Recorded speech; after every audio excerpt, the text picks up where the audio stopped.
Since the Elder Scrolls Oblivion got remastered, most of us enjoyed more power fantasies in both the beautiful nature and cities of Cyrodiil and the fiery realms of Oblivion called the Deadlands.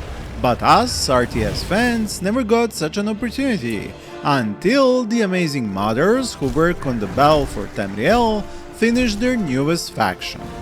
Now we can send Clan Fierce and Spider Daedra to tear apart Legion archers, use Mankar Cameron to open massive gates of Oblivion, and even spawn in Daedric siege crawlers to tear down buildings with ease.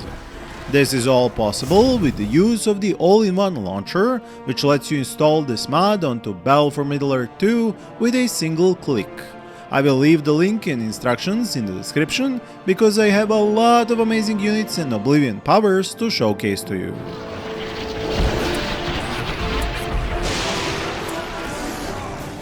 Like for example, the 25-point top tier Oblivion faction power called Grey March. Not only do you spawn in shards of ice, which launch enemy soldiers into the air, but once they shatter, you gain the Daedric Prince of Order, Jagalog, and some of his knights for a limited time. His massive sword is capable of taking down several enemy soldiers at a time, and each hit is deadly. He has one passive and two active abilities. You can strike enemy heroes or buff infantry with 100% extra armor and immunity to fear and knockback. The other such top tier power of the new Oblivion faction is the huge World Breaker siege engine. You should be familiar with it from the Elder Scrolls Oblivion RPG game. Here it not only deals insane damage to buildings, but it also disables them once hit. It is a true endgame weapon, but you do have to micro it as it tends to attack enemy units instead of focusing on enemy buildings. This is why it's so good that many of Oblivion's heroes have anti-building active abilities you can trigger when attacking the enemy's base, and also one more power which spawns a massive siege unit. That's the one kicking the enemy's keep here. This is the Gatekeeper from the plains of Mania and Dementia, which you will remember if you played the Oblivion's expansion Shivering Isles.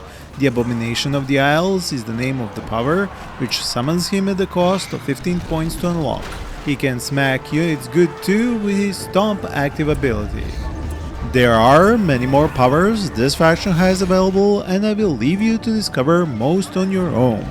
But one is so cool, I just had to showcase it to you in this video.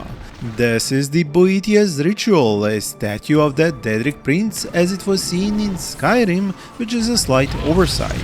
However, it has a brutal power, which triggers 8 seconds after you place it, and is capable of catapulting all enemy units into the air.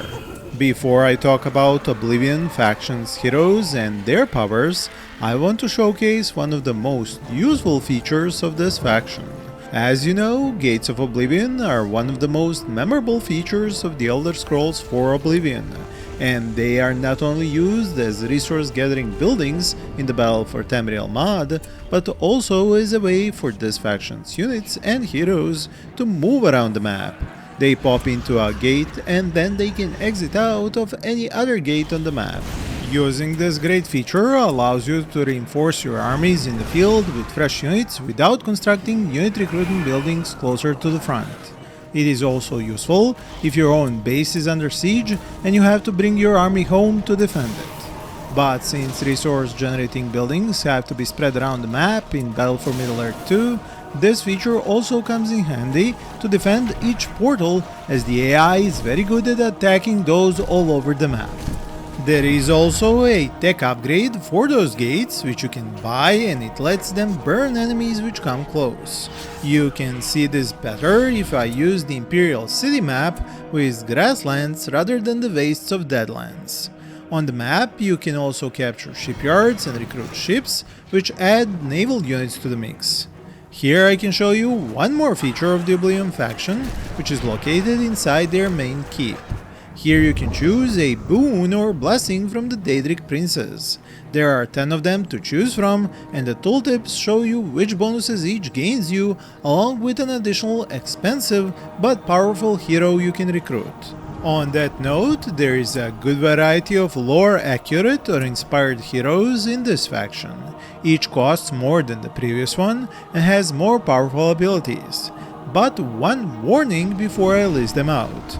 Heroes do have large HP pools, are resistant to a lot of things, but their weapon damage isn't very high, nor are their abilities overpowered. They act as power multipliers on the battlefield, not game changers, even when leveled to the max and unlocking their top powers. Here you can see the Horvund the Firemaw, a character from Elder Scrolls Online with 2 passive powers, 2 active ones, and a switch to use his claws or fire breath. It's quite a versatile hero and also large enough that you can easily spot him on the battlefield. Next is Liran, the last remaining surviving member of the Fall Killer clan. She can heal herself by stealing power from enemies, hit them with poison, and even has a stealth ability. Third hero is Kazulath, another unique Demora which can mount up, lash enemies with a whip, boost his damage with a fire sword, and even summon a permanent Zuvilai bodyguard. Fourth is Valkin Skoria, a minion of Mehrunes Dagon. He can summon several leveled up Fire Demora and has other fiery combat abilities as well. Fifth hero is Mankar Cameron himself, who, as I mentioned, can summon massive gates to Oblivion, send out lightning from his staff, and even summon a massive firestorm on top of enemies.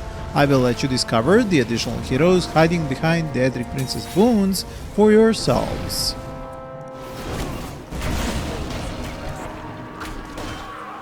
When it comes to units, I'm sure you will recognize most of them on the spot, as they show up in most Elder Scrolls games and not just Oblivion. There are Fire, Ice and Storm elemental Daedra, which are good against buildings, Spear cultists versus cavalry, and those with swords, which can be upgraded to several kinds of cultists for special bonuses. Other recruitable Daedra include Scamps, Clanfears, Spiders, Deadrock and Ruinarch. While from the humanoid Remora you can recruit 5 types if we include the Zuvilai in that count. Most can be upgraded in some way, while those Zuvilai start with double-handed axes but can be upgraded to hammers or greatswords depending on what damage type you want them to have.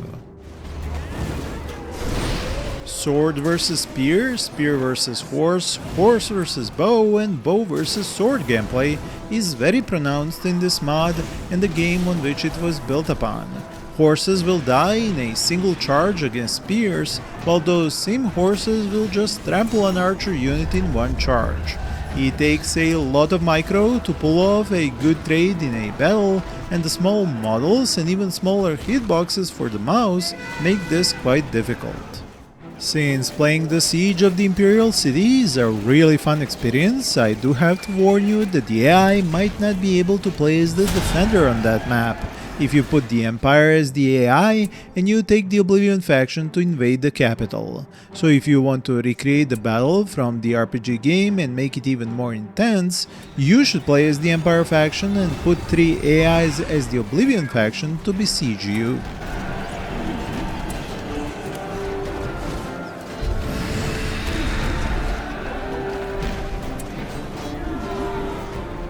The Empire faction is full of great heroes, powers and units from the game, and besides those 2 factions, this mod also lets you play as Skyrim, Altbury Dominion and Morrowind factions, which I have showcased in my previous video about this mod, which I will leave as a link up here and down in the description. The next faction developers of this mod are already working on is the Hammerfell, and they plan to add the Undead, High Rock, Argonians, Awesomer and Reachman factions as well. They sure have their work cut out for them, so I hope you will join their official Discord, linked below, and give them your support and feedback. I hope you enjoyed this mod update and overview, and that you will play it yourselves. Let me know in the comments if you have already done so or plan to after this video. Thank you for watching and happy gaming!